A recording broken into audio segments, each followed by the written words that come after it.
Merci de nous rejoindre sur ce webinaire pour que nous abordions ensemble la question des ruptures de contrat de travail et la rupture individuelle notamment.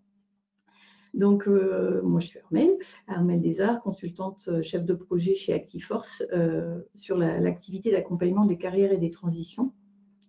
Mon travail consiste plus particulièrement à conseiller les entreprises sur les mesures à mettre en œuvre auprès des collaborateurs lorsqu'il y a des situations de projets, d'organisation qui ont des impacts sur la dynamique RH de façon globale et qui conduit à mettre en place soit des accompagnements individuels, soit des accompagnements collectifs de changement de situation professionnelle.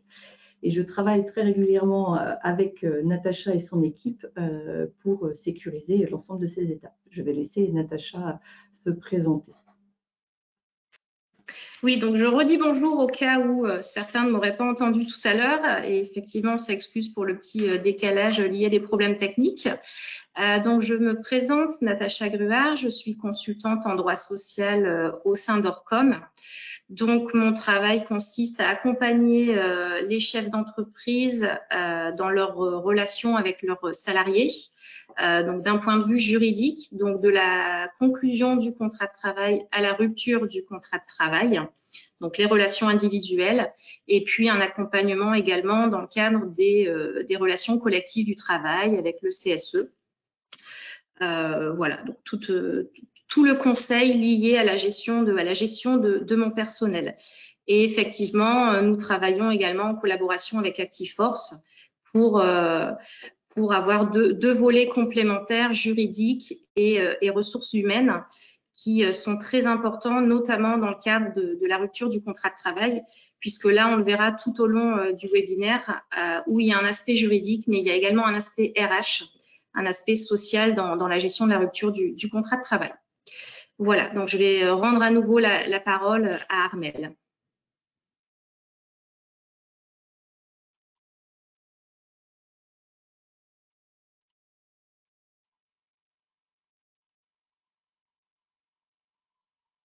Donc, visiblement, Armelle ne m'entend pas. Alors, je vais présenter Orcom après m'être présentée. Donc, Orcom, c'est un cabinet d'expertise comptable qui comprend plus de 1000 collaborateurs. Et donc, parmi les missions que l'on peut traiter, il y a le cas de la rupture conventionnelle, par exemple, que l'on traite aussi avec Actiforce. Et donc, le volume de rupture conventionnelle traité au sein d'Orcom représente à peu près 200 ruptures conventionnelles par an. Mais donc, nous accompagnons également nos clients sur d'autres sujets.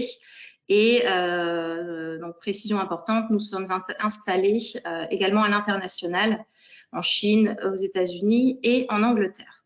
Donc, voilà. Donc, Armelle, si tu m'entends, je te passe la parole.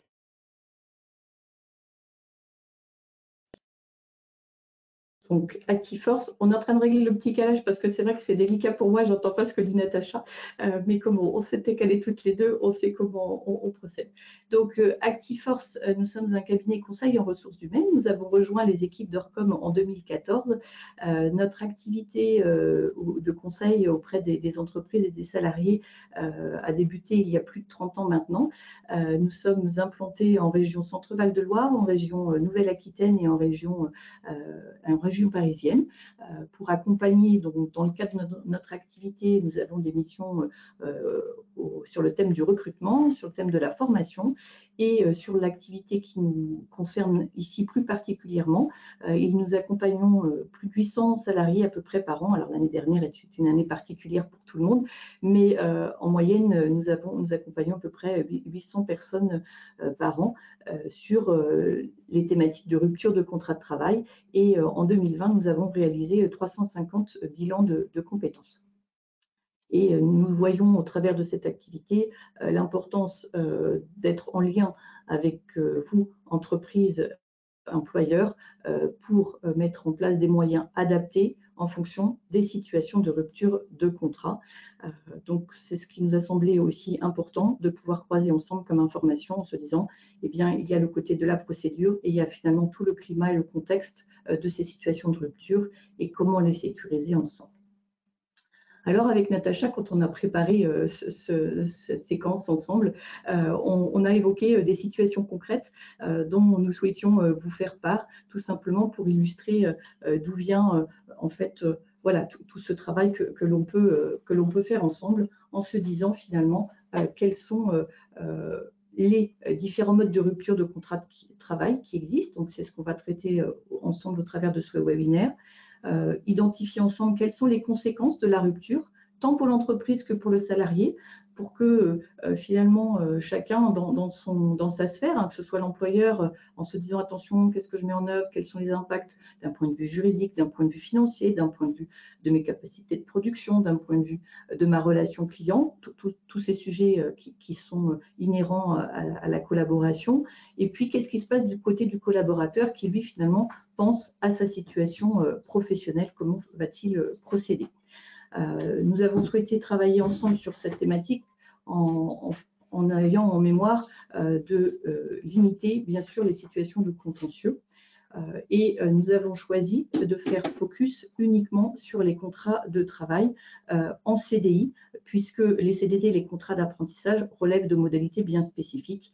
Et nous avons exclu aussi les situations de rupture collective, puisque là, c'est effectivement plus d'un autre registre en termes de modalités, de contexte. Alors voici quelques situations pratiques que nous côtoyons, que nous côtoyons, on a envie de dire, avec vous qui travaillez et qui employez des salariés. Nous avons régulièrement des demandes qui disent, voilà, s'adressent à nous en se disant, mon salarié me demande de mettre en place une rupture conventionnelle, il ne veut pas faire une démission parce qu'en fait, il veut garder ses droits Pôle emploi. Il déménage, il suit sa compagne, ils ont choisi de faire un changement de vie. Il n'y a pas de nouveau contrat de travail, c'est un projet de vie. Et lui, ce qu'il me demande, c'est, voilà, je voudrais bien faire une rupture conventionnelle. Mais finalement, moi, en tant qu'employeur, s'il pose une démission, peut-être que c'est plus simple que s'il fait une rupture conventionnelle parce que financièrement, j'ai moins d'enjeux. Mais lui, il a ses prérogatives de son côté. On a aussi des situations avec des personnes qui finalement sont en poste depuis un certain nombre d'années. Et puis voilà, par habitude, par travail, finalement, il peut y avoir une lassitude. Et puis la personne, elle exprime le fait d'avoir fait le tour de ses activités et ne pas trop voir quel avenir elle a dans l'entreprise. Par rapport à son projet, hein, il n'y a pas de désaccord par rapport à l'entreprise en tant que telle, mais elle envisage de quitter la société sans forcément qu'elle mette en place des actions. Et puis moi, en tant qu'employeur, je n'ai pas forcément envie qu'elle s'en aille, puisque c'est 20 ans d'expérience, de connaissance des processus, des relations clients. Comment procéder dans ce cas-là? Qu'est-ce que je peux faire? Qu'est-ce que ActiveForce, qu'est-ce qu'Orcom peut me conseiller de faire? Et puis, on a d'autres cas de figure. Avec Natacha, on a abordé cette situation il n'y a pas très longtemps. C'est un employeur qui, voilà, avec le contexte sanitaire d'autant plus, qui voit son chef d'affaires qui diminue de façon régulière et qui se dit qu'il ne va pas pouvoir continuer à payer 4 personnes dans un avenir proche. Et il se pose la question s'il peut mettre en place ou pas une rupture conventionnelle. Et qui s'adresse, alors plus particulièrement à Natacha, aussi sur le service social. Est-ce que vous pouvez me rappeler la procédure, les délais et les coûts? Voilà, je pense, des situations concrètes auxquelles certains d'entre vous peuvent être confrontés, hein, puisque le contexte aujourd'hui renforce d'autant plus sur les plus petites structures cette pression sur le maintien de l'activité et la bonne gestion de sa masse salariale. Et puis, on a d'autres cas de figure qui sont d'une nature différente. Et ça, on a régulièrement cette situation. On parle d'allongement de la durée dans l'activité professionnelle. Pour autant, la situation de santé reste voilà, des sujets qui amènent à s'interroger sur comment on va accompagner les collaborateurs dans cette longévité au travail. Et les périodes d'arrêt longue maladie qui conduisent à un moment la situation de santé du salarié est effectivement stabilisée. Il est envisagé une reprise, mais il y a des restrictions médicales qui ne permettront plus à la personne d'exercer le poste sur lequel elle était. Je suis dans une entreprise où finalement, des cas concrets, on est sur des postes de production, des fonctions support, il y en a peu, voire pas. Et dans ce cas-là, en tant qu'employeur, qu'est-ce que je peux mettre en œuvre? Comment comment je peux à la fois sécuriser la situation pour le collaborateur, mais aussi vis-à-vis de ma propre organisation interne. Donc, comment peut-on procéder? Et puis, il y a aussi la situation où, en tant qu'employeur, on voit que le collaborateur ne répond plus complètement aux attentes et ben voilà, malgré tous les moyens qu'on peut mettre en place, sans être dans une logique de sanction disciplinaire, mais voilà, il y a des entretiens où on fait le point, on essaie de mettre en place des plans d'action et finalement, la solution n'évolue pas et l'employeur s'adresse à nous en disant ben, comment je peux procéder pour mettre fin à la collaboration. Voilà quelques exemples concrets de situations que peut-être certains d'entre vous auront rencontrées et pour lesquelles nous allons tenter d'apporter quelques éclairages pour se dire finalement par rapport à ces cas de figure, quels sont les moyens que je peux mettre en place. Alors, dans ce cas-là, c'est à Natacha qu'on s'adresse et à l'ensemble de l'équipe Orcom en se disant, bon, qu'est-ce que je dois faire? Comment je dois procéder? Natacha, je vais te laisser voilà, apporter les éléments d'information. Alors effectivement, merci Armelle.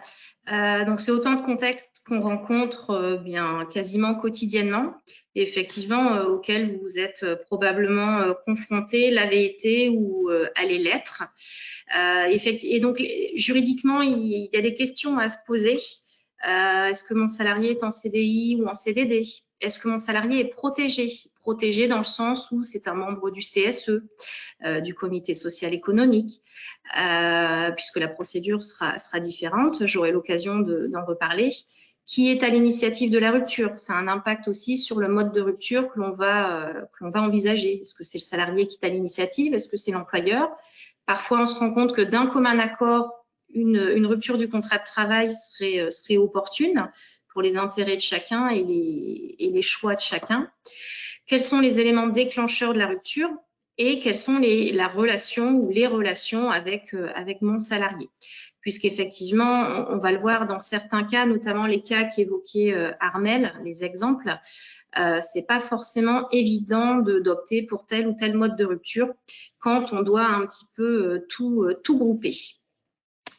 Donc Armelle, je ne sais pas si tu m'entends à nouveau, si tu peux passer au slide suivant.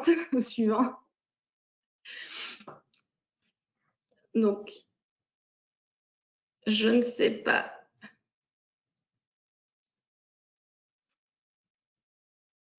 Voilà, super. Donc, premier élément, alors on va pas passer de temps là-dessus, mais pour se créer une alerte, quand je dois envisager la rupture du contrat de travail de mon salarié, il faut bien identifier s'il est en CDI ou en CDD, puisque comme l'a dit Armelle, on a des modes de rupture juridiquement distincts. Par exemple, une rupture conventionnelle, je ne vais pas pouvoir la faire avec mon contrat à durée déterminée. Donc, les modes de rupture sont différents. Et là, je viens d'évoquer le CDD par rapport à la rupture conventionnelle, mais à noter aussi que si mon salarié est apprenti, donc est lié par un contrat d'apprentissage, on a des modes de rupture particuliers. Donc, comme on l'a vu en introduction, ici, on va se concentrer sur le CDI. Alors, comment procède-t-on par rapport au CDI? Dis-nous, Natacha. Merci. Donc, une fois que j'ai identifié la nature de mon contrat, les taux se resserrent. Donc maintenant, la question à se poser, est-ce que mon salarié est protégé? Donc, la plupart des représentants du personnel, un membre du CSE, un délégué syndical, sont des salariés protégés. Donc, c'est-à-dire que pour rompre leur contrat de travail, il faut solliciter au préalable l'autorisation de l'inspection du travail. Petite parenthèse, avec un salarié protégé, si on doit envisager la modification de son contrat de travail, même procédure, on ne peut le faire entre les deux parties uniquement, l'inspection du travail doit intervenir. Petit point important aussi, un salarié qui aurait sollicité l'organisation des élections, par exemple, va être un salarié protégé pendant un laps de temps réduit, mais il faut savoir que dans les 6 mois qui suivent sa demande d'organisation des élections, c'est un salarié protégé au même titre qu'un délégué syndical. Un salarié qui serait conseiller prud'homal, pareil, salarié protégé. Un salarié dans le cadre d'une liquidation judiciaire ou d'un redressement judiciaire qui a été nommé comme représentant des salariés, salarié protégé. Donc là, c'est la liste des cas plutôt généraux de salariés protégés. Il en existe d'autres que vous retrouverez aux articles du Code du travail mentionnés. Alors, ce qu'on entend aussi par salariés protégés, ça va être les femmes enceintes ou les jeunes mères qui viennent d'accoucher, les jeunes pères, les salariés victimes de maladies professionnelles ou d'accidents du travail. Donc là, pour ces salariés-là, on les dit également protégés, mais dans un sens moins strict, c'est-à-dire qu'on n'a pas besoin de solliciter l'autorisation d'inspection du travail, mais par principe, ces salariés ne peuvent pas être licenciés pendant la suspension de leur contrat de travail, sauf si on a une hypothèse de faute grave ou si on est dans l'impossibilité de maintenir le contrat de travail pour un motif qui va être étranger à l'état de santé. Donc, je viens de préciser que c'était une interdiction de licencier, donc sauf ces deux exceptions, pendant la période de suspension du contrat. Et on va un peu plus loin pour la jeune maman ou le jeune papa, c'est-à-dire que dans les 10 semaines qui vont suivre l'accouchement et donc la naissance de l'enfant pour le jeune papa, ces salariés ont également une protection comme on vient de le voir. Et la rupture conventionnelle dans tout ça pour ces salariés femmes enceintes, jeunes pères, maladies professionnelles, accidents du travail. Parce qu'effectivement, c'est une question qu'on se pose régulièrement. Mon salarié est en accident du travail, a une reconnaissance de maladie professionnelle. Est-ce que je peux conclure une rupture conventionnelle? Eh bien, à aujourd'hui, la Cour de cassation admet effectivement qu'on puisse conclure une rupture conventionnelle avec un salarié qui est en accident du travail ou en maladie professionnelle. De même qu'avec une salariée qui est enceinte ou durant son congé maternité après l'accouchement. Donc, bien sûr, il faut que ce soit avec le consentement du ou de la salariée, c'est-à-dire qu'il n'y ait pas de fraude ou de vice du consentement.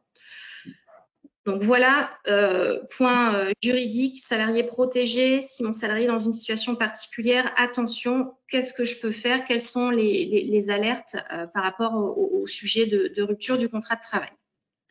Et pour compléter, par rapport à ce qu'évoque Natacha, nous, par rapport aux salariés, ce sont souvent ces périodes-là sur celle qu'on vient d'évoquer sur les périodes intermédiaires où la personne elle est en suspension de contrat par rapport à sa situation de santé, où elle est en congé maternité, où on voit arriver des personnes qui s'interrogent bien évidemment sur leur avenir professionnel et qui viennent vers nous pour mettre en place des bilans de compétences.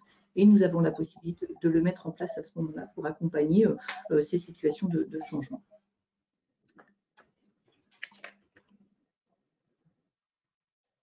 Merci. Donc maintenant, on va rentrer dans le vif du sujet. On a identifié un salarié, un CDI. Donc, il n'y a pas énormément de types de rupture du contrat de travail. Soit c'est à l'initiative du salarié, soit c'est à l'initiative de l'employeur, soit on fait une rupture d'un commun accord. Donc, ce sera la rupture conventionnelle.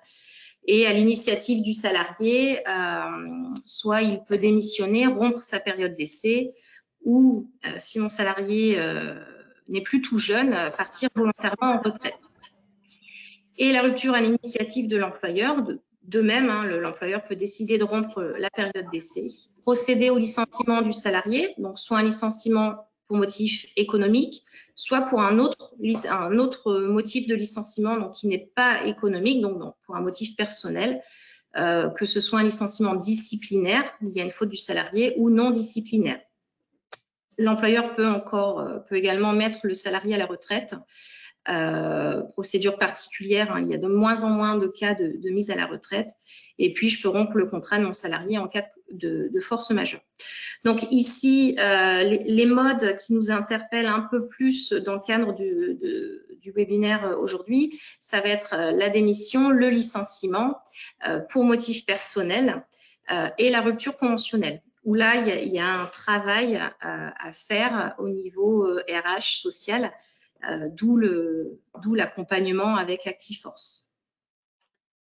C'est vrai que par rapport aux situations, c'est important de se dire quel est le contexte dans lequel nous sommes, quels sont les besoins de l'employeur, quels sont les besoins du salarié, parce qu'on a parfois, du côté du salarié comme du côté de l'entreprise, voilà, une phase d'hésitation, est-ce que j'accepte la rupture, que ce soit salarié ou que ce soit employeur, et finalement, on se rend compte que plus la situation elle dure, moins elle est bénéfique pour l'ensemble des parties, avec parfois des situations qui pourraient même aller jusqu'au conflit, et où finalement on aura beaucoup perdu de temps et d'énergie, et finalement quand on ramène ça au temps perdu en taux horaire, eh bien parfois, en ayant une procédure claire, c'est dire bon, ok, si on se dit que l'activité ensemble se termine, mettons en place les moyens dans de bonnes conditions plutôt que d'avoir un climat social qui se détériore et qui a des répercussions sur l'ensemble des équipes. Et pour autant, c'est important de bien statuer ensemble.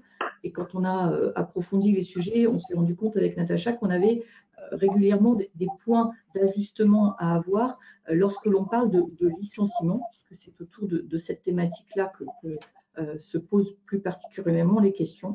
Donc, Natacha va nous préciser finalement le licenciement pour motif économique. On ne va pas le traiter là aujourd'hui, ça demande des choses spécifiques et quand c'est introduit le collectif, mais on s'est dit qu'il était important de pouvoir se redire, finalement, quand on parle de licenciement pour motif personnel, qu'est-ce qui se passe? Quels sont les moyens qui sont à votre main? Merci. Donc effectivement, deux types de licenciement, le licenciement pour motif économique et après le licenciement que l'on dit pour motif personnel. C'est-à-dire que dès lors que ce n'est pas économique, c'est un licenciement pour motif personnel. Et à l'intérieur du licenciement pour motif personnel, on a deux types de nature de licenciement. Le licenciement disciplinaire lié à une faute de mon salarié. Donc, on a trois types de fautes, la faute simple, la faute grave, la faute lourde, avec des impacts différents sur le solde de tout compte notamment. Et puis le licenciement donc non disciplinaire, c'est-à-dire pour tout autre motif de licenciement qui ne serait pas économique.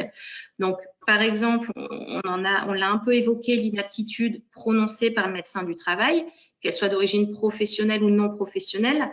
De même, l'inaptitude va avoir des effets différents et des conséquences financières différentes, qu'elles soient d'origine professionnelle ou non. Autre motif personnel, on va avoir par exemple la mésentente, la perte de confiance, l'insuffisance professionnelle, l'insuffisance de résultats et aussi des faits donc, qui vont être tirés de la vie personnelle du salarié mais qui vont avoir un impact tel dans l'entreprise qu'on va devoir envisager le licenciement du salarié.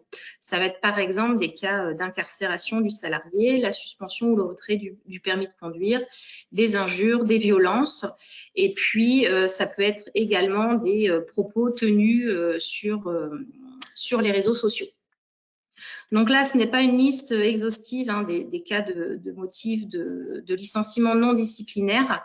Et puis, ce qu'il faut faire attention, c'est que dans chacun des cas, il y a des règles à respecter. Voilà, ce n'est pas parce que mon commercial n'atteint pas son chiffre que je peux le licencier, quand bien même j'aurais mis une petite phrase qui va en ce sens dans son contrat de travail.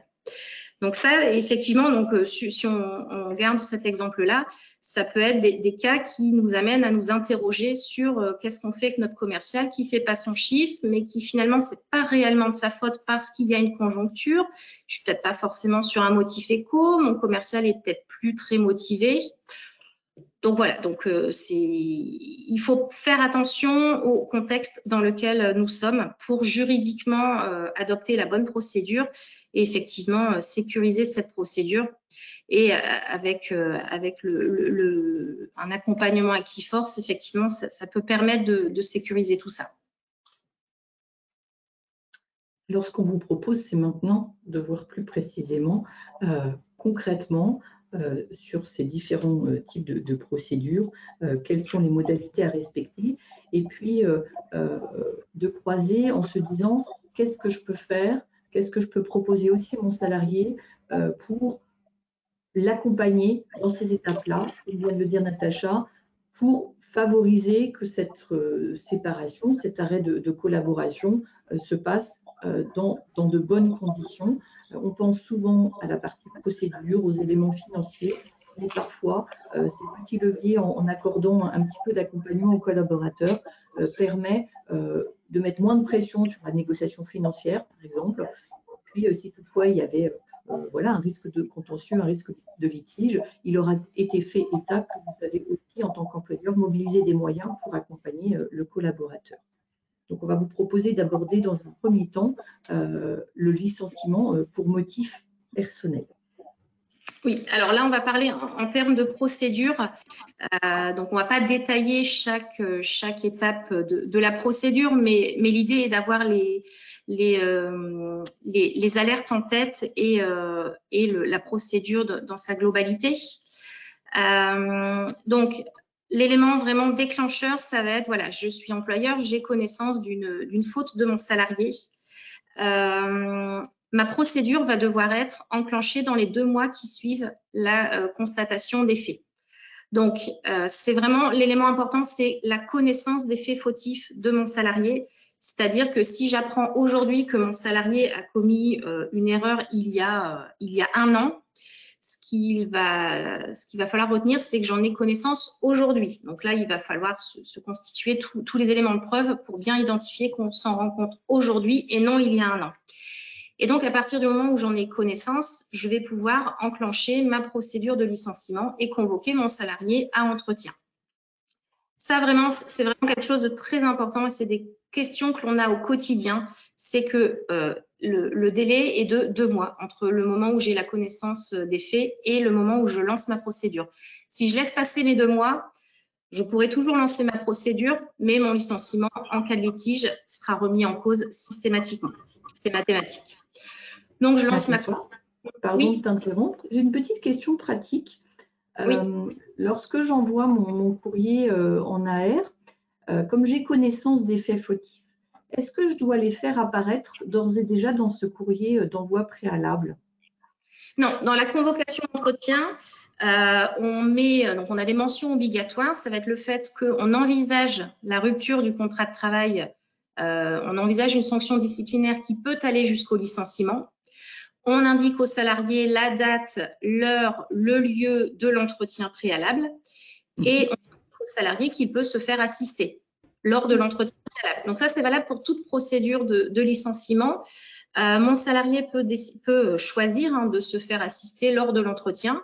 Si je n'ai pas de CSE dans mon entreprise, je peux me faire assister par un salarié de l'entreprise ou par un conseiller extérieur, dont la liste est établie par la préfecture. Et d'ailleurs, dans ce cadre-là, dans ma convocation, je vais préciser au salarié qui peut se faire assister et je vais lui préciser l'adresse de la mairie et de l'inspection du travail où il peut trouver cette liste. Et si en revanche, j'ai un CSE dans mon entreprise, mon salarié ne pourra se faire assister que par un salarié de l'entreprise, qu'il soit membre du CSE ou pas. Mais on reste en interne dans l'entreprise. Mais dans ma convocation, on ne précise pas les motifs qui nous amènent à licencier, en tout cas qui nous amènent à envisager le licenciement. C'est vraiment, on a constaté des faits, on envisage une procédure qui peut aller jusqu'au licenciement, on vous convoque tel jour, à telle heure, avec telle personne, à tel endroit. Ça, c'est un élément important parce qu'il n'y a aucun intérêt à mettre les motifs qui nous amènent à enclencher la procédure dans la convocation, puisque ce n'est pas la convocation qui va appuyer mon licenciement. Donc, ensuite arrive mon entretien préalable. Encore une fois, on a des délais entre la convocation et l'entretien. Et au terme de l'entretien, j'ai un délai. C'est-à-dire que le but de l'entretien préalable, c'est d'exposer aux salariés les motifs. Donc là, on va être très précis sur les motifs qui nous amènent à envisager son licenciement. On va exposer ces motifs au moment de l'entretien préalable. On va demander aux salariés de nous donner ces explications et on va recueillir ces explications. C'est-à-dire que l'entretien, c'est vraiment exposer aux salariés les motifs, recueillir ces explications. Et au terme de l'entretien, on ne dit pas « je vais vous licencier » puisque au terme de l'entretien, on ne peut pas avoir pris sa décision. On doit mûrir les explications fournies par le salarié. Et d'ailleurs, on a un délai de 2 jours ouvrables après l'entretien pour décider de la décision finale et envoyer la notification de licenciement aux salariés.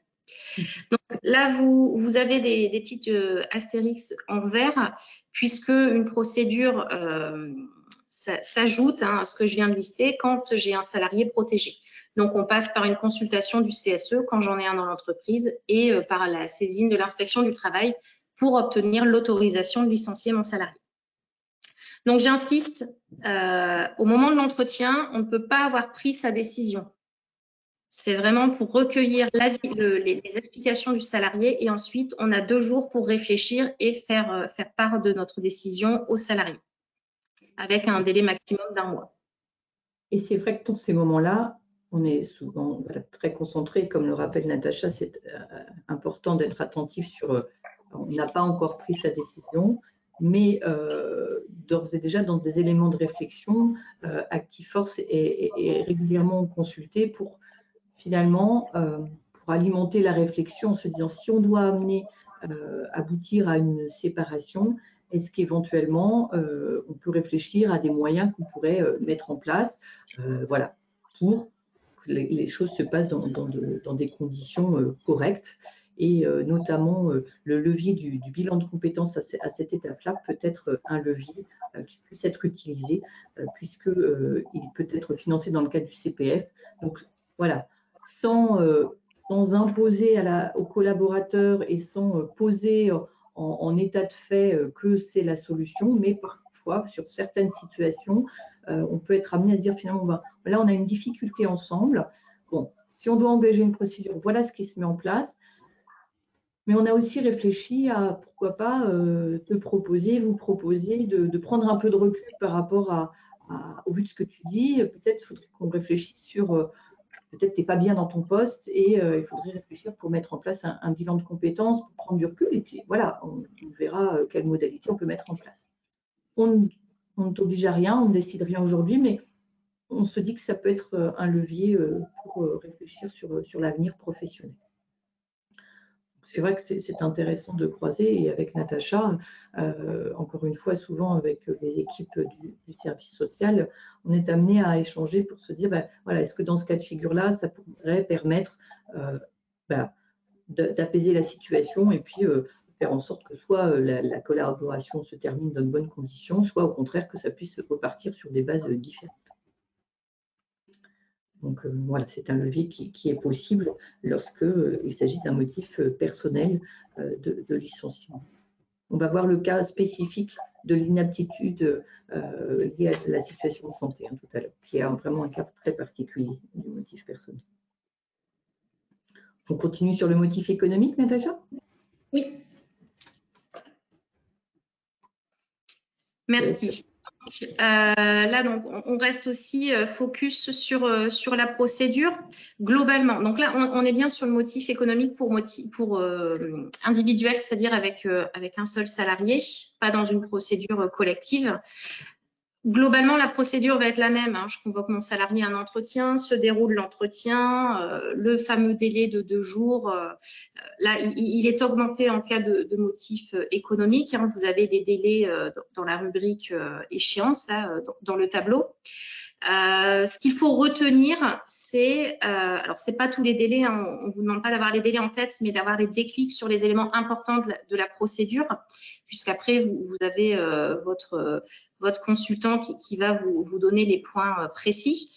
Mais le point d'alerte en cas de licenciement pour motif économique, c'est d'abord de se dire, donc identifier mon motif économique, vraiment si j'ai un motif qui me permet d'aller sur cette procédure.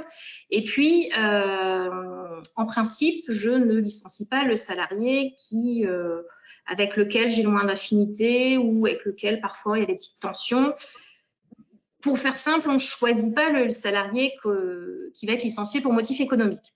Donc, c'est-à-dire qu'on doit partir dans une démarche de fixation des critères qui permettent d'établir un ordre des licenciements. Parmi les critères, il va y avoir l'ancienneté de mon salarié, s'il est dans une situation de difficulté de réinsertion professionnelle, ses charges de famille, etc. Donc, ça, ce sont des critères obligatoires, tout comme le critère de l'aptitude professionnelle. Et puis, une fois que j'ai identifié le salarié qui, malheureusement, va être visé par le motif économique, donc par le licenciement, je suis dans l'obligation d'effectuer des recherches individualisées de reclassement. C'est-à-dire que ce n'est pas parce que je dois me séparer de mon salarié que je me sépare de mon salarié. Je dois tout envisager pour lui proposer un reclassement. L'obligation concerne un reclassement en interne avec des particularités pour les entreprises qui appartiendraient à des groupes de sociétés. Donc ça, en licenciement éco, c'est ce qu'il faut avoir en tête au-delà de la procédure qui rejoint la procédure pour motif individuel. C'est je dois fixer l'ordre de mes licenciements. pour identifier quel salarié doit objectivement être concerné par la mesure et je dois faire des recherches individualisées de reclassement. Et donc, c'est notamment sur ce volet recherche individualisée de reclassement que Armelle intervient avec nous sur ce volet vraiment complètement individuel et RH. Je te laisse peut-être la parole sur ce sujet. Oui, tout simplement. Alors, c'est vrai qu'on connaît assez facilement lorsqu'il s'agit de procédures collectives, mais dans une démarche individuelle, une fois qu'on a fixé les critères d'ordre et que voilà, c'est un collaborateur, alors qui est concerné, peut-être deux collaborateurs qui sont concernés. Pour autant, on voit des situations où les entreprises vont nous dire bon, ben, je n'ai plus besoin au niveau du service production. En revanche, par rapport à l'activité logistique, je pourrais avoir des besoins, mais je ne suis pas sûre que la personne, ça lui corresponde. Et l'entreprise nous contacte en disant ben, on sent qu'il hésite, est-ce que éventuellement vous pourriez nous aider dans cette étape-là pour lui proposer d'avoir un temps qui peut se faire de façon assez sous la forme de 3 à 4 entretiens pour finalement proposer un regard extérieur et neutre pour guider le collaborateur dans son choix de façon à ce qu'il puisse répondre à la proposition de son employeur de lui proposer une mobilité interne. Souvent, recevoir l'information comme quoi on va être licencié économique, on commence d'abord par du rejet, de la colère, et pour autant, il peut y avoir une phase d'acceptation, mais cela peut un peu effriter la relation avec l'employeur. Le salarié, les retours régulièrement, c'est oui, mais je ne sais plus si je peux lui faire confiance à mon responsable, vu ce qui se passe, ça fait déjà 15 ans que je suis dans l'entreprise et voilà ce qui m'arrive. Or, le fait de pouvoir travailler ensemble dans ce moment-là permet d'objectiver la situation et finalement de se dire, bon, par rapport au poste proposé, qu'est-ce qui peut me correspondre? Et puis, au contraire, est-ce que j'aurais besoin d'être formé ou est-ce que finalement, non, définitivement, ça ne me correspond pas et mon projet est ailleurs?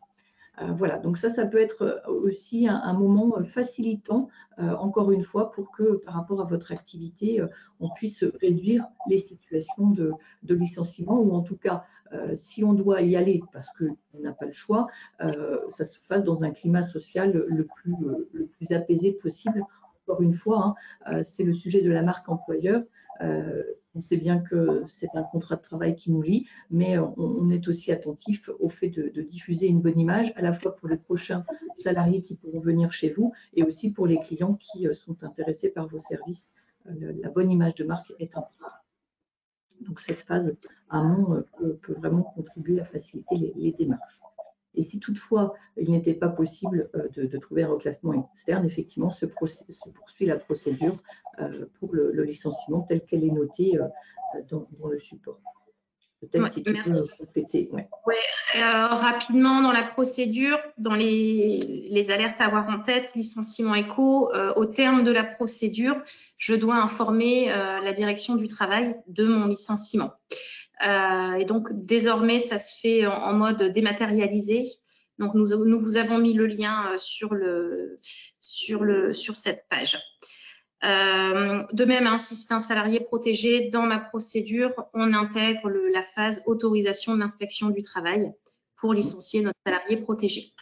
Autre élément important qui a de l'importance à deux titres, de l'importance en termes de calendrier de procédure et en termes financiers, c'est-à-dire que pour les entreprises de moins de 1000 salariés, donc je pense que globalement vous êtes des entreprises de moins de 1000 salariés.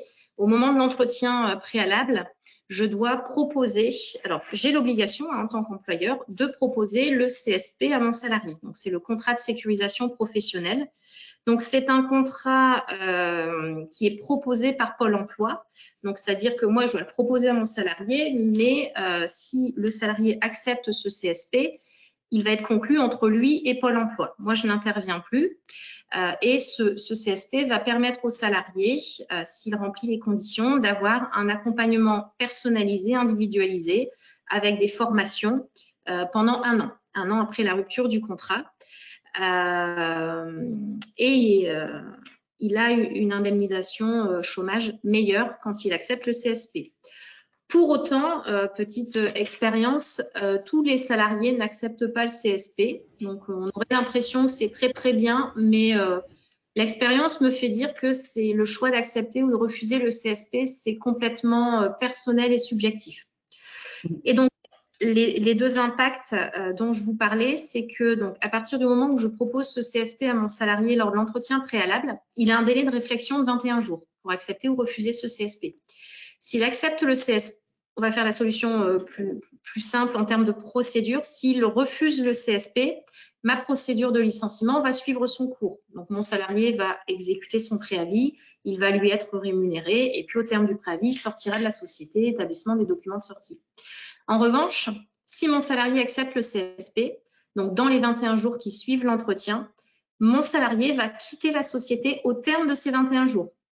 Donc, c'est-à-dire que si j'ai un salarié qui a un préavis de 2 mois, si mon salarié refuse le CSP après l'entretien, il va encore rester dans ma société 2 mois. Alors, s'il accepte le CSP, il part au bout de 21 jours. Donc, selon le contexte, ça peut arranger plus ou moins l'entreprise, mais c'est quand même un élément de la procédure dont on n'a pas la clé quand on enclenche la procédure, dont il faut tenir compte. Et le deuxième impact important, et qui cette fois est financier, c'est que si mon salarié accepte le CSP, donc il sort au bout de 21 jours, donc il n'y a pas de préavis exécuté et je ne verse pas d'indemnité compensatrice de préavis à mon salarié. Mais la valeur du préavis que mon salarié n'aura pas fait, donc la valeur du préavis, donc le salaire qu'il aurait perçu pendant le préavis, plus les charges patronales et salariales, je dois les verser à Pôle emploi dans les 2 mois qui suivent la rupture du contrat. Donc, financièrement, c'est plus ou moins la même chose, mais en cas d'acceptation du CSP, pour plus ou moins la même chose, je n'ai pas la productivité qui va avec. Donc, c'est-à-dire que je vais verser une somme à Pôle emploi et je n'aurai pas le travail en contrepartie. Donc, ça, c'est vraiment un élément important pour les entreprises de moins de 1000 qui doivent proposer le CSP aux salariés. Armelle, je ne sais pas si tu veux ajouter quelque chose sur ce point. Juste par rapport au CSP, parce que c'est vrai qu'il y a les deux côtés de la facette et il y a le côté, en tant qu'employeur, le retour sur investissement par rapport aux sommes que vous êtes dans l'obligation de verser. Pour autant, dans la programmation de ces différentes étapes, comme le relève Natacha, c'est important d'identifier à quel moment ça vous semble le plus opportun que la personne parte et n'ait plus de travail à exécuter au sein de votre structure.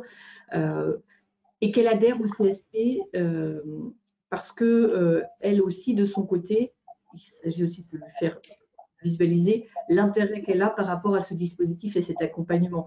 C'est un levier aussi par rapport à l'acceptation du licenciement.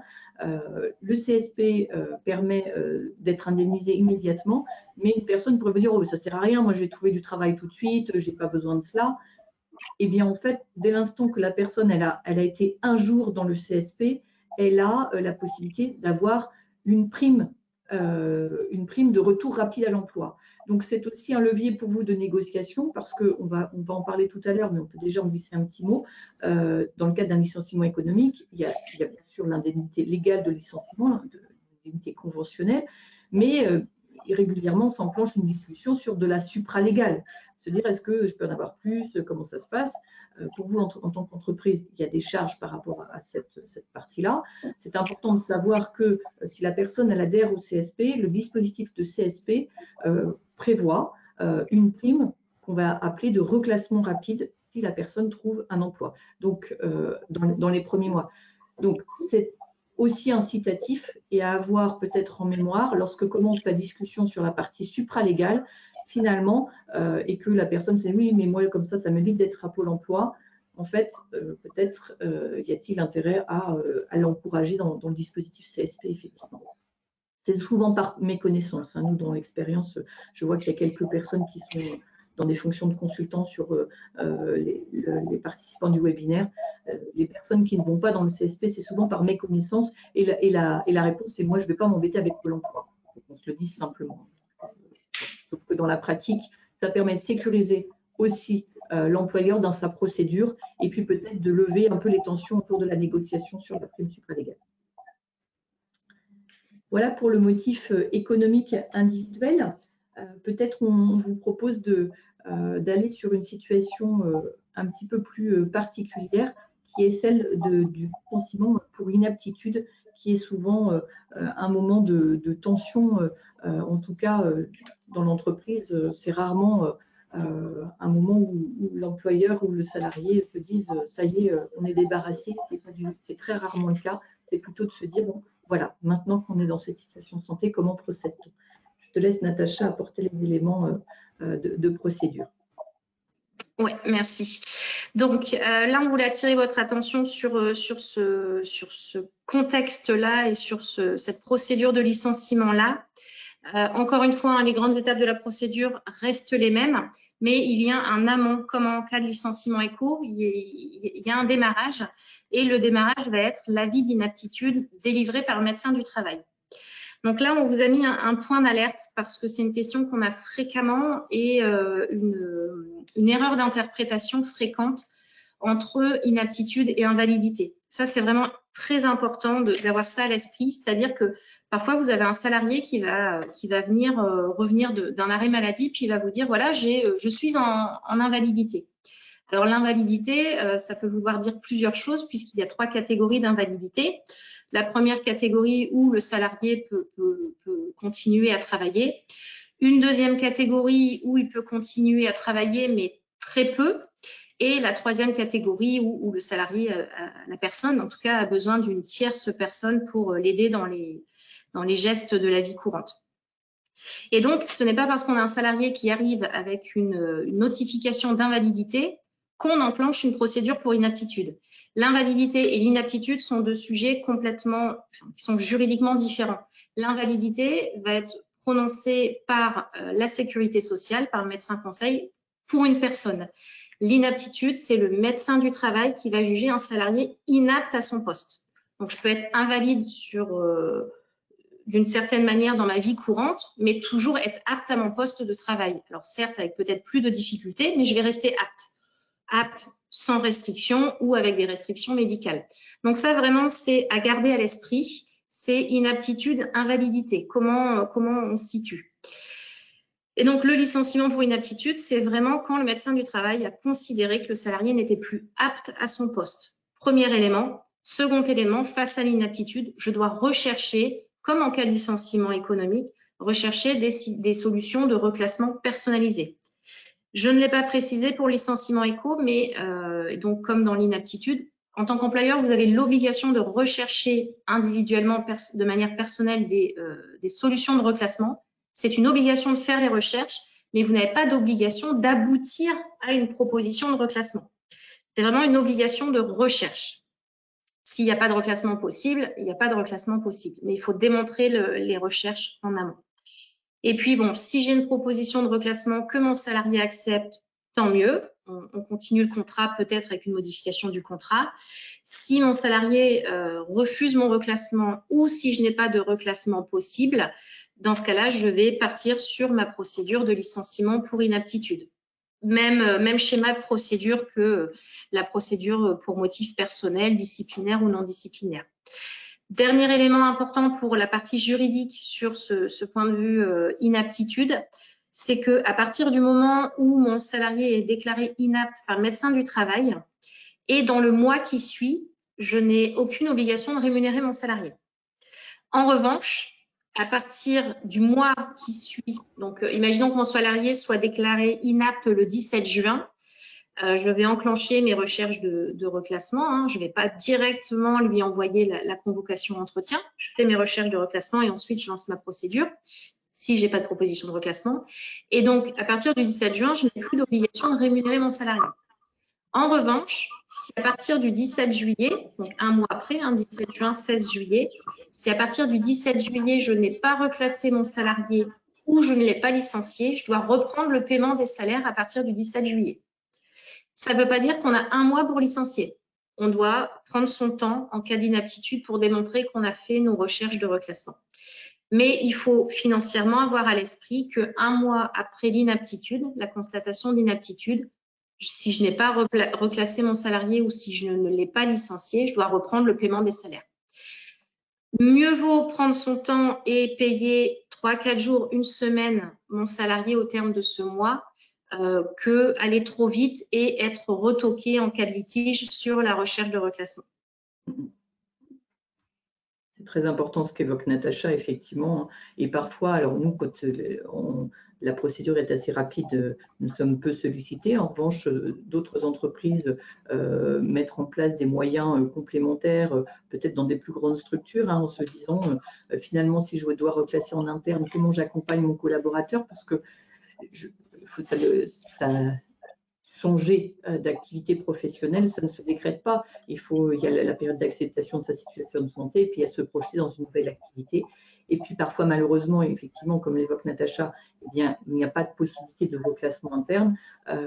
Et bien que vous ayez pu proposer aux collaborateurs d'être accompagnés, notamment dans le cadre d'un bilan, c'est une démarche toujours constructive pour qu'ils puissent envisager cette rupture du contrat en tout cas dans de moins mauvaises conditions, peut-être dans des meilleures, je ne sais pas comment il faut qu'on le dise, mais nous avons régulièrement, par rapport à des situations de santé, des personnes qui, le fait d'avoir entrepris ces démarches de bilan, soutenues aussi avec la sécurité sociale parfois, permet de mieux se projeter. Et pour vous en tant qu'employeur, que ce soit vis-à-vis de vos équipes internes, parce que voilà, c'est un ancien collègue qui s'en va, c'est aussi les moyens que vous avez pu mobiliser dans la mesure de ce qui vous est possible. Vous n'y pouvez rien sur la situation de santé en tant que telle. Par contre, pourquoi pas l'aider dans le cadre d'un bilan ou dans le cadre d'une démarche d'accompagnement de recherche d'emploi en dehors de votre entreprise. Et dans ce cas-là, nous, on a des liens avec l'AGFIP aussi pour accéder au réseau des postes pour les salariés avec une reconnaissance RQTH. Je vois l'heure qui tourne, donc je me permets de glisser maintenant sur la partie rupture conventionnelle. N'hésitez pas s'il y a des petites questions d'ores et déjà à nous en faire part au travers du chat. Je te laisse faire le focus sur la rupture conventionnelle. Oui, alors effectivement, sur le temps, on est un peu juste. Donc, dans le même sens, la rupture conventionnelle, on a une procédure bien particulière, propre à la rupture conventionnelle, avec une phase d'entretien, une signature de la convention de rupture, un délai de rétractation. Et puis, au terme du délai de rétractation, si aucune des parties ne s'est rétractée, on envoie la convention de rupture à la direction du travail qui va homologuer la rupture. Et puis après l'homologation, on aura la fin du contrat de travail et la sortie du salarié avec les documents de sortie. Avant de revenir sur un ou deux points de la procédure, pour les salariés protégés, même histoire, on ne demande pas une homologation de la direction du travail, mais on va demander directement l'autorisation de la direction du travail pour rompre le contrat de travail de mon salarié licencié. De mon salarié de rompre son contrat pour rupture conventionnelle, excusez-moi. Et donc toujours avec une phase de consultation du CSE quand j'ai un CSE dans mon entreprise. Donc les éléments importants dans la procédure, la phase d'entretien, il n'y a pas de délai imposé entre la convocation, l'invitation à entretien, on ne convoque pas, on invite le salarié. Il n'y a pas de délai imposé entre l'invitation à entretien et mon entretien, mais on conseille de suivre les délais applicables en cas de licenciement. Si ce qui est valable en cas de licenciement est valable, ça va être valable en cas de rupture d'un commun accord, en cas de rupture conventionnelle. Le délai de rétractation, on a un délai de 15 jours, aussi bien l'employeur que le salarié peuvent se rétracter. Et puis, une fois que le délai de rétractation est passé, on envoie notre rupture à la direction du travail, qui, elle, a un délai de 15 jours, cette fois-ci ouvrable. Bon, ça, ce sont des précisions, on ne vous demande pas de retenir les notions de délai, mais les grandes étapes. Et puis, dès lors que ma rupture est homologuée, on a la sortie de notre salarié. La convention de rupture, c'est vraiment une rupture d'un commun accord, donc on n'a pas justifié d'un motif quelconque pour procéder à la rupture conventionnelle. Donc, que ce soit le salarié ou l'employeur à l'initiative, ça ne transpire pas dans la convention de rupture. La direction du travail, ce qu'elle regarde, c'est si la procédure a été respectée et si l'indemnité qui est due au salarié, puisqu'en cas de rupture conventionnelle, il y a une indemnité due au salarié, la direction du travail va regarder si cette indemnité est correcte par rapport au minimum dû au salarié. Voilà. De la même manière, pour faciliter les leviers de négociation et notamment, c'est souvent autour la prime ou en tout cas l'indemnité supralégale, il peut être adapté de proposer aux salariés d'avoir un accompagnement qui va s'appeler accompagnement ou placement en fonction des vocables, en fonction des profils des personnes, pour finalement favoriser l'acceptation de cette situation de rupture. Et c'est un véritable levier de négociation. N'hésitez pas, les entreprises nous consultent, nous faisons une proposition précise concernant les modalités d'accompagnement en fonction du profil de la personne, en fonction de votre budget. Hein, clairement, il faut se le dire, la durée d'accompagnement peut être entre 4 et 12 mois. Tout dépend du profil de la personne, encore une fois, des moyens que vous voulez mobiliser par rapport à la situation, et qui va travailler de la partie comment mes outils en termes de recherche d'emploi jusqu'à introduire la personne dans les réseaux d'Actiforce et de favoriser son reclassement le plus rapidement possible. Et encore une fois, ça vous permet, en cas de situation de litige, d'avoir bien mis, d'afficher l'ensemble des moyens mis en place. Et puis, bien au-delà, ça permet de favoriser le climat social et de mettre en place les moyens adaptés, quelles que soient les personnes.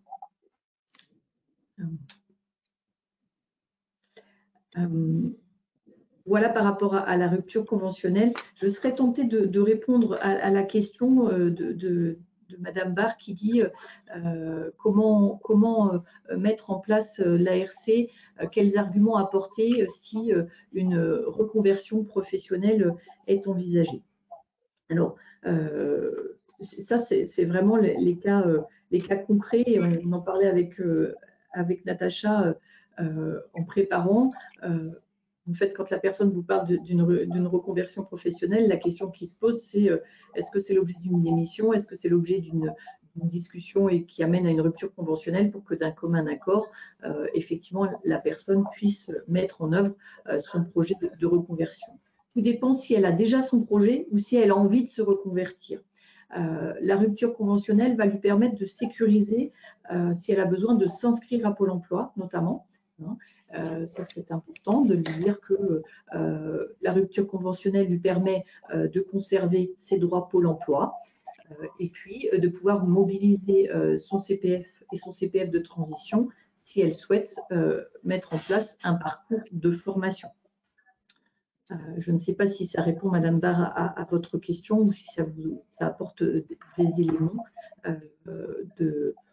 voilà, pour se dire quels arguments vous pouvez développer dans ce cas de figure. Mais c'est important. En fait, la rupture conventionnelle, c'est quels sont les droits que ça permet de générer à une personne qui souhaite partir, mais qui n'a pas forcément de solution, que ce soit une reconversion ou un emploi. Alors, on vous propose effectivement un petit focus auquel vous pourrez vous référer et on va peut-être passer un petit peu vite. On va vous envoyer le support par rapport à ce qu'on a présenté ce matin pour se redire finalement, quand je travaille sur cette rupture de contrat, souvent dans les éléments de décision, c'est finalement y a-t-il une procédure spécifique? Cela met-il en situation de risque? Oui, merci Monsieur Leroy. On va effectivement vous faire une photo sur ça. Natacha, Monsieur Leroy pose la question, est-ce que la rupture conventionnelle coûte plus cher qu'un licenciement classique? Donc, je vous propose qu'on regarde effectivement donc, le préavis. Natacha, tu l'as abordé en disant attention, oui. quand on met le motif économique, si la personne prend le CSP, elle fera 21 jours, mais ne fera pas son préavis. Alors, je vais me permettre… Ouais, excuse-moi. Je me permets donc de répondre à Monsieur Leroy un peu autrement. C'est-à-dire que la rupture conventionnelle, on va partir du principe, on va prendre deux sujets, la durée de la procédure et l'indemnité de rupture. Sur la durée de la procédure, c'est difficile de se caler parce que, par exemple, si je licencie mon salarié pour faute grave, parce que j'ai une faute grave, mon salarié va quitter l'entreprise en 3 semaines, d'accord, en respectant la procédure. En revanche, dès lors que je suis sur un licenciement qui appelle à un préavis, selon la durée du préavis de mon salarié, 1 mois, 2 mois, 3 mois, on va plus se retrouver sur un niveau à peu près égal à la rupture conventionnelle parce que si on respecte bien les délais, La rupture conventionnelle, on va tabler sur 1 mois et demi, 2 mois, 2 mois et demi. À savoir que dans la rupture conventionnelle, un entretien est obligatoire.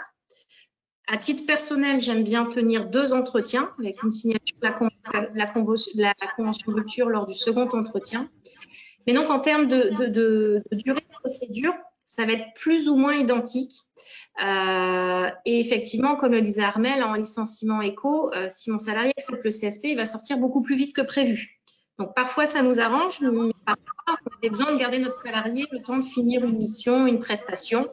Là, ça va être du cas par cas. Sur l'indemnité en elle-même, la loi donne la même formule de calcul pour l'indemnité qu'on soit en licenciement, en rupture conventionnelle. Ça, c'est la loi. Après, dans votre convention collective, il n'est pas improbable qu'on ait une indemnité plus favorable quand on est sur du licenciement éco ou sur du licenciement personnel ou sur de la rupture conventionnelle. Ça va vraiment dépendre de la convention collective.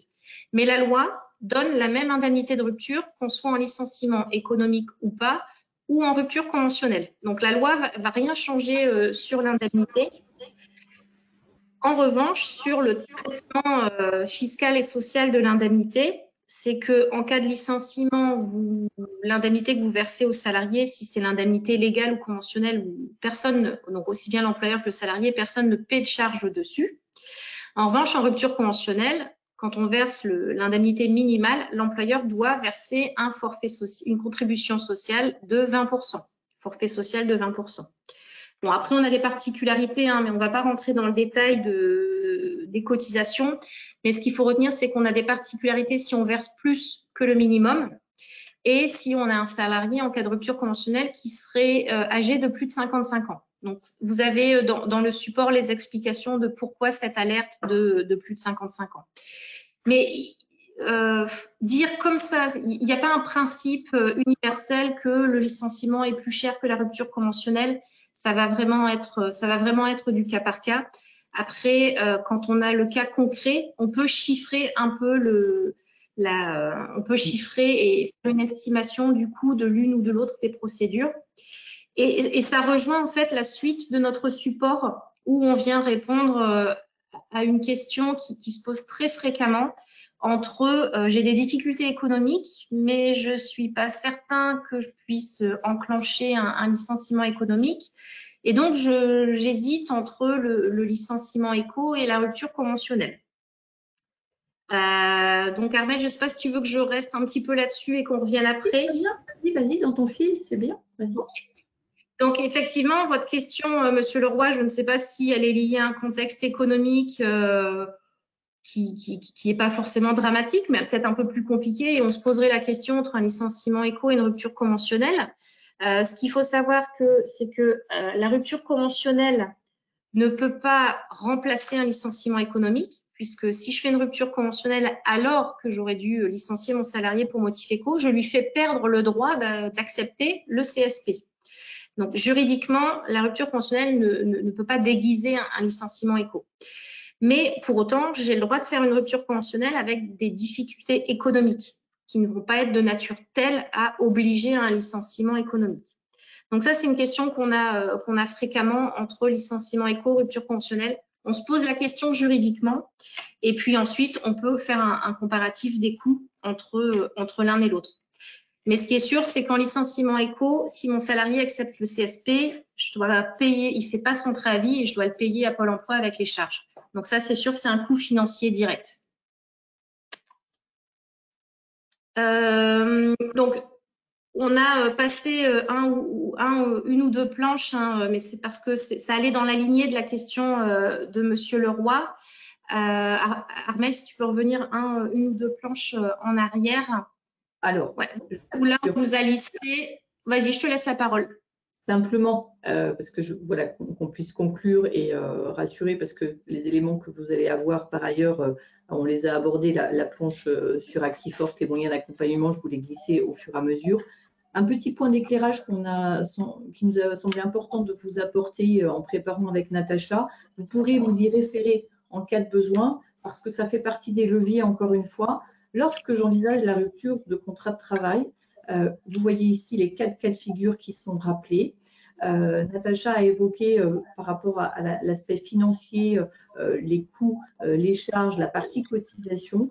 Dans les leviers, parfois, effectivement, ça vous coûte peut-être un peu plus cher, mais si le levier, c'est de dire, ben, voilà, ça va vous permettre d'avoir vos droits à Pôle emploi et ça vous permet d'avoir le bénéfice d'un certain nombre d'aides, ça ne vous coûte rien. Par contre, lui, le salarié avec qui dont vous vous séparez, lui, il gagne aussi quelque chose. Donc, ça fait partie intégrante de l'objet des négociations. Hein. Au-delà de l'aspect coût direct, l'objectif, c'est d'aboutir à une solution pérenne qui évite tout litige et qui fasse que chaque partie s'y retrouve au maximum.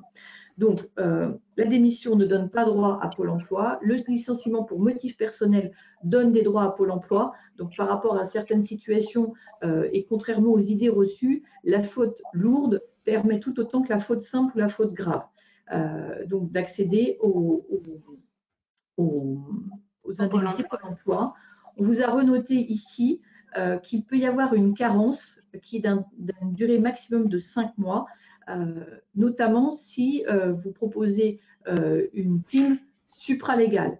C'est ce pourquoi parfois dans la discussion avec votre collaborateur, est-ce qu'il vaut mieux négocier une prime supralégale ou lui indiquer qu'en même temps, s'il n'a pas d'emploi tout de suite, son inscription à Pôle emploi, de toute façon, compte tenu de la prime supralégale, il ne sera pas indemnisé de suite. D'où notre propos au démarrage de bien prendre soin au travers de l'entretien, des entretiens préalables, d'échanger, de bien comprendre le contexte pour que la décision que vous allez engager avec le salarié prenne en compte ces paramètres d'une proximité d'une nouvelle situation professionnelle ou pas et derrière des modalités que vous mettrez en place au niveau de la rupture. Donc la portabilité s'applique dès l'instant que la personne va s'inscrire à Pôle emploi. Voilà pour ces quelques éclairages. En souhaitant, Natacha, je ne sais pas, moi de mon côté, voilà, je ne reviendrai pas sur la planche ActiveForce, on l'a abordé au fur et à mesure.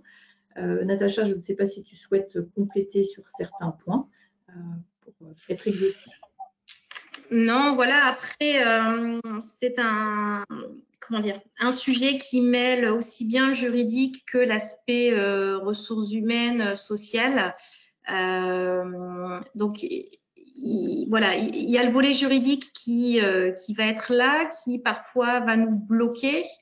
Et voilà, il faut bien coupler les deux pour que la rupture se passe le mieux possible pour l'entreprise en termes de sécurisation, pour éviter clairement, pour éviter un prud'homme derrière et un trop gros et une perte au prud'homme et une trop grosse conséquence financière. Et puis au-delà de ça, pour un employeur, ce n'est pas forcément de tout repos et on n'est pas forcément serein quand on doit gérer une rupture du contrat. Donc voilà, pour tous ces éléments, il y a vraiment l'aspect juridique à regarder. Je ne peux pas faire n'importe quoi en termes de procédure. Il y a les impacts pour mon entreprise.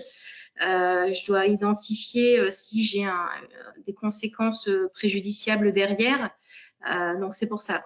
Prendre en compte le volet RH et gérer la rupture au mieux avec mon salarié pour effectivement lui proposer une solution d'accompagnement peut calmer la procédure et en tout cas être plus serein sur la procédure au moment où on la réalise que dans le futur, puisque pour toute rupture, même la rupture conventionnelle, un délai de contestation existe. Donc, on a des cas qui montent en cours de cassation où des salariés, bien qu'ils aient signé leur rupture conventionnelle, reviennent sur leur acceptation de la rupture conventionnelle en se considérant comme ayant été obligés de signer la rupture conventionnelle, sinon ils auraient été licenciés. Donc, voilà ce que je voulais ajouter pour clore. Eh bien, merci à toi, Natacha. Merci à chacun d'entre vous qui avez pu suivre jusqu'au bout le webinaire.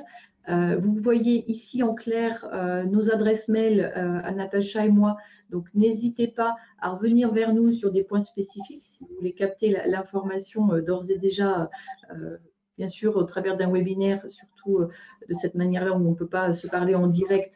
il y a toujours des situations particulières que nous ne pouvons pas traiter, mais bien évidemment, si vous avez des points, n'hésitez pas à revenir vers nous pour qu'on puisse vous guider dans ces étapes-là. Et nous vous souhaitons une très belle journée en se disant à très bientôt. Merci beaucoup, bonne journée, au revoir. Au revoir.